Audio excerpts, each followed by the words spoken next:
నేనిప్పుడు మధ్యప్రదేశ్లోని గ్వాలియర్లో ఉన్నాను.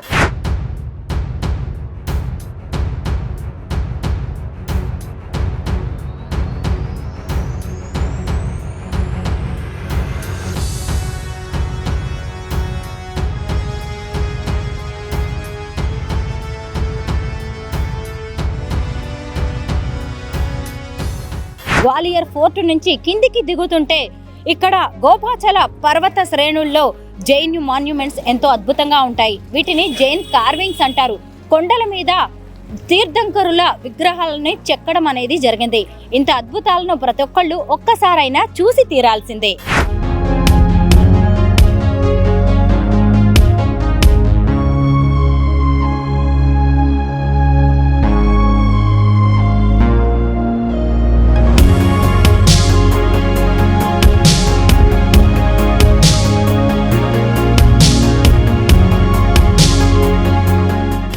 గ్వాలియర్కు జైన్ తీర్థంకరులకు ఎంతో అనుబంధం ఉంది.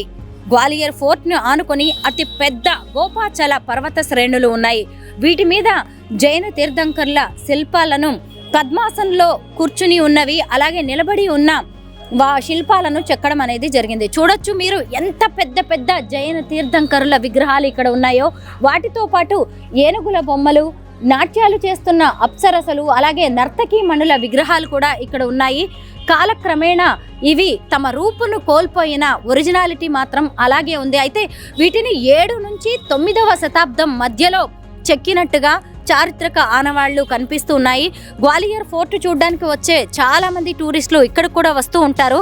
నాకు తెలిసి ఇలాగా పెద్ద పర్వతం మీద ఇంత అద్భుతంగా జైన తీర్థంకరుల విగ్రహాలను చెక్కింది మాత్రం ఇక్కడే అని అనుకుంటాను.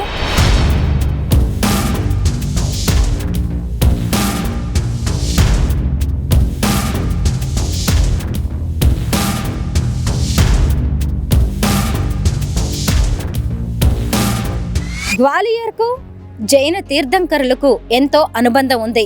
గ్వాలియర్ ఫోర్ట్ నుంచి మనం కిందికి దిగుతుంటే గోపాచల పర్వత శ్రేణుల మీద జైన తీర్థంకరుల పెద్ద పెద్ద విగ్రహాలను చెక్కి ఉండడం మనం గమనించవచ్చు. 7 నుంచి 9వ శతాబ్దం మధ్య ఈ తీర్థంకరుల విగ్రహాలను చెక్కినట్టుగా చారిత్రక ఆధారాలు ఉన్నాయి. మనందరికీ తెలిసిందే జైన తీర్థంకరులు అంటే దిగంబరంగానే ఉంటారు. ఇక్కడ ఉన్న శిల్పాలు కూడా దిగంబర రూపంలోనే ఉన్నాయి. కొందరేమో నిలబడినట్టుగా విగ్రహాలు ఉంటే మరికొందరేమో పద్మాసన పోస్చర్లో కూర్చున్నట్టుగా కనిపిస్తూ ఉంటాయి. మీరు ఇక్కడ చూడండి, జైన తీర్థంకరుల విగ్రహాలు ఎంత పెద్ద పెద్దగా ఉన్నాయో. వారితో పాటు నర్తకీ మణులు, అప్సరసలు, ఏనుగులు, ఇంకా మరికొందరు ధ్యాన ముద్రలో ఉన్న తీర్థంకరుల విగ్రహాలు కూడా ఉన్నాయి. ఇటు చూడొచ్చు, గ్వాలియర్ ఫోర్ట్ ని ఆనుకుని ఉన్న పర్వత శ్రేణులు ఎంత పెద్ద పెద్దగా ఉన్నాయో. అన్నీ కూడా బండరాళ్లతో కప్పబడి ఉన్నాయి. అటు చూస్తే ఇంకొంచెం ముందుకు వెళ్ళామంటే అక్కడ కూడా జైన తీర్థంకరుల రాక్ కట్ మాన్యుమెంట్స్ ను మనం చూడొచ్చు.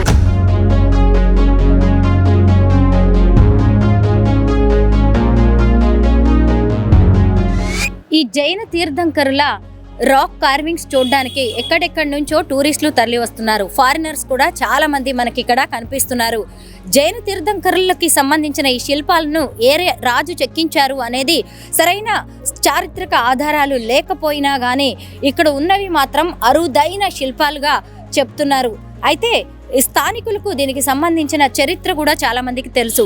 మీరు ఇప్పుడు చూస్తున్నారు కదా, ఇక్కడ కనిపిస్తున్న జైన తీర్థంకరుల విగ్రహాలలో మొహాలు మాత్రం అప్పటివి కాదు. ఎందుకంటే మొఘలుల సమయంలో ఇక్కడ వీరి ముఖాలు ధ్వంసానికి గురయ్యాయి. అలాగే వీరి కాళ్లను కూడా ధ్వంసం చేయడం అనేది జరిగింది. ఆ తర్వాత 15వ శతాబ్దంలో వచ్చిన రాజులు వారికి కొత్త ముఖాలను అమర్చి ఆ బాడీకి తగినట్టుగానే ముఖాలను ఏర్పాటు చేయడం అనేది జరిగింది. అలాగే వీరి ముఖాల మీద, కాళ్ల మీద ఈ తీర్థంకరులు ఎవరు అని చెప్పడానికి సంబంధించిన గుర్తులు ఉంటాయి. వాటన్నిటిని కూడా మొఘలులు ధ్వంసం చేశారు. ఆ తర్వాత వచ్చిన రాజులు మళ్ళీ వీటిని రెనోవేట్ చేయడం అనేది జరిగింది.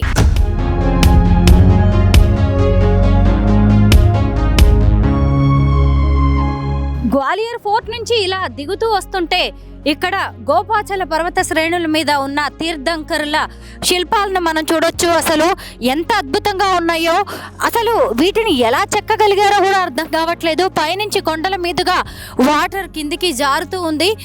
ఈ కొండల మధ్యలో ఈ శిల్పాలని చెక్కడం అనేది జరిగింది. తీర్థంకరులు పద్మాసన పోస్చర్లో కూర్చుని ఉన్నారు.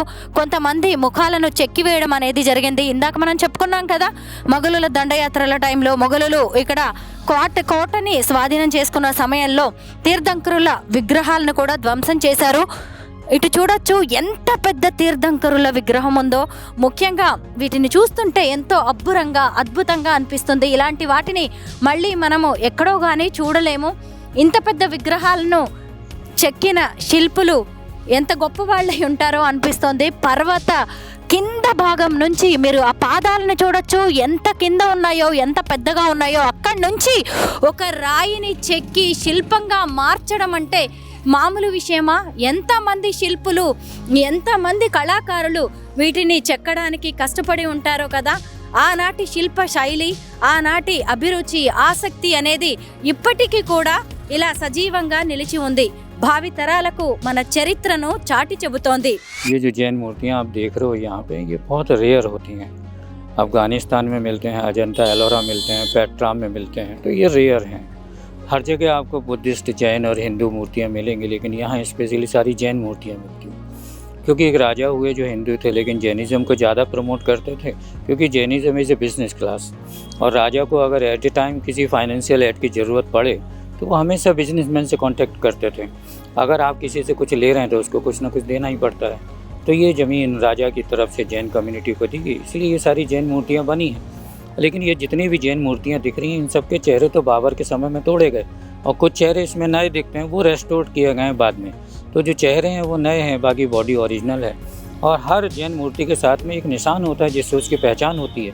तो इन ज़्यादातर मूर्तियों में पैरों के नीचे या सिर के ऊपर में एक निशान मिलता है जिससे उस मूर्ति का नाम, नंबर फिक्स होता है। तो ये सारी जैन मूर्तियाँ 15वीं शताब्दी की। I think it is a very impressive place, and I love figures that are cut from a solid rock, standing in the cliff. And it reminds me of the Banyan figures in Afghanistan, the Buddhist ones, which unfortunately were destroyed. So I'm very happy that these are still existing. I mean, kind of same fate though. The heads are gone, but still they're very impressive. Thank you. Gwalior నుంచి స్వరూప పొట్లపల్లి. నేను ఇప్పుడు మధ్యప్రదేశ్లోని గ్వాలియర్లో ఉన్నాను.